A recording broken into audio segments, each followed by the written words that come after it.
केन्द्रापड़ा जिला आली अंचल पूर्वाह्न समय एक अभावन घटना घटी जाइछि। नदी पार हेबा समय 73टी मईंषी मृत्यु घटी।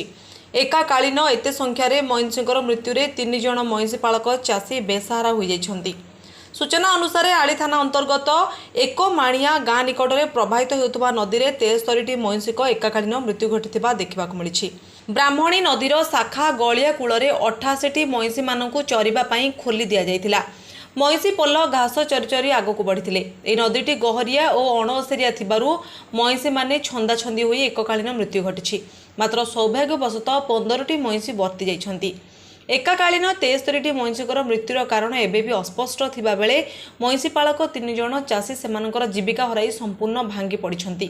पिला परिवार केमिति बंचिबे आगको केमिति बढ़िबे से नहीं चिंतारे पड़िछन्ति चाषी। गोटे मईंषी दिनकू प्राय 10 रु 15 लिटर क्षीर दैथांती। एकमाणिया ग्रामर गणेश दास 40टी, जगन्नाथ 70टी और पागल विश्वालଙ୍କ 16टी मईंषीक मृत्यु घटिथिबा जणा पड़िछि। राज्य रे एभली अघटन प्रथम थर घटिछि बोली कुहा जाउछि। पट्टामुंडाईरू Dhirendra Mallik report, live live Odia.